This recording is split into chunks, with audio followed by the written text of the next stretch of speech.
Can't these people give a different look for each poster? I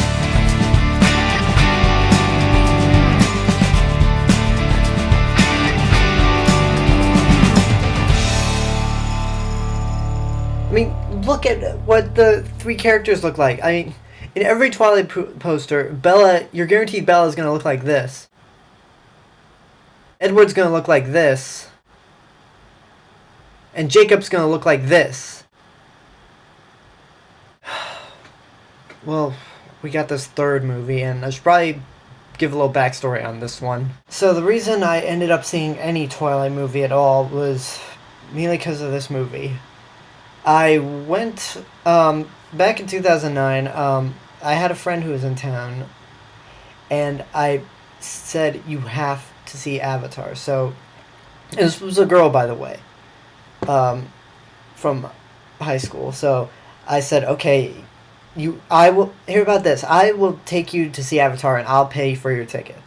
And she said, okay, and could you possibly go see the new Twilight movie with me? I'm like, God damn it. Very well, fine.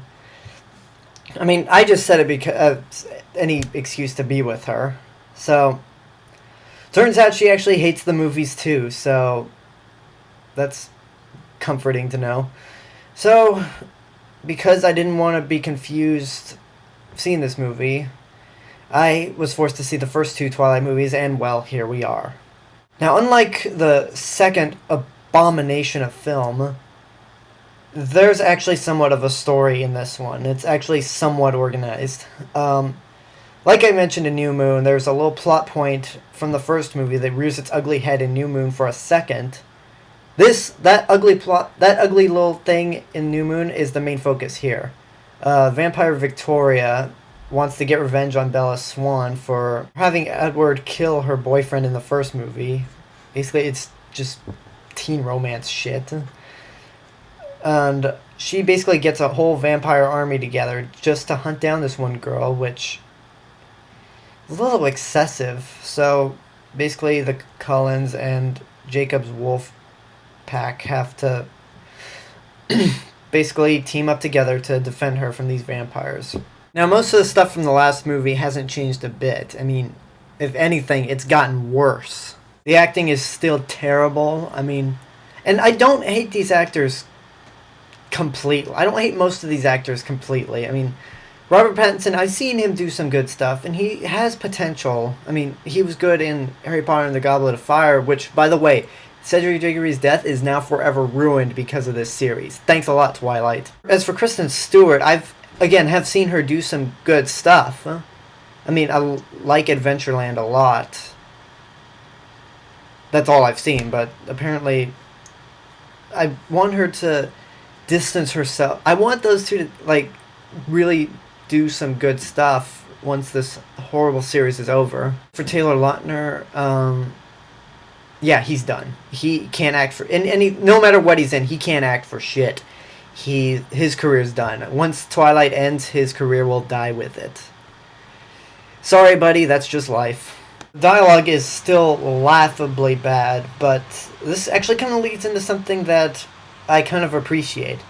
This director apparently, because they keep switching directors every movie, this director apparently knew that Twilight was shit, so, I mean, he put in lines like, when Edward and Bella go to Jacob at one point. Jacob's, like, outside with his shirt off again, but then Edward says a line, does he ever wear a shirt?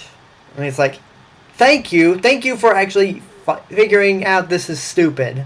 There's a scene where, there's one part that I didn't like too much in that same category. There's a scene where they're in a tent. Bella is freezing to death, and Edward's just standing by the side. Jacob comes in out of nowhere and says, I'll keep her warm because I'm hotter than you. And that made me groan, but every girl in the theater, when I saw it, with the exception of the girl I was with, they kind of like giggled and stuff. But during that scene, before Jacob came in, Bella's like, Edward, keep me warm, and Edward's just like not doing a thing, and I shout out in the theater, "Let the bitch die!" And that got a laugh out of my friend. But there's one more thing that I found really funny. There's one part where Bella's going somewhere. Jacob's trying to follow, but she turns around and says, "Jacob, stay!" I mean, that got a laugh out of me. Like, I mean, when I heard about those lines, I'm like, are you serious? But, I mean, that's something that I acknowledge, that this director knew the series was stupid and decided to take a few jabs at it while making the movie. Another thing I kind of like is there's some action that's kind of cool. I mean, okay, maybe that's a bit of an exaggeration. I mean, it starts out cool, the final battle at the end, but suddenly the editing just gets all sloppy, like the action scenes in Batman Begins. But this is not Batman. This is unfortunately about Twilight. One more thing I liked, and again, this is not very much, is the score. I mean, this was done by Howard Shore, who scored the Lord of the Rings films and next month's Hobbit, which I cannot wait for. I mean, if there's one thing that these Twilight movies get right, is the score. Not so much the soundtrack, because the song picks are just annoying, but the actual score for most of these movies is pretty good.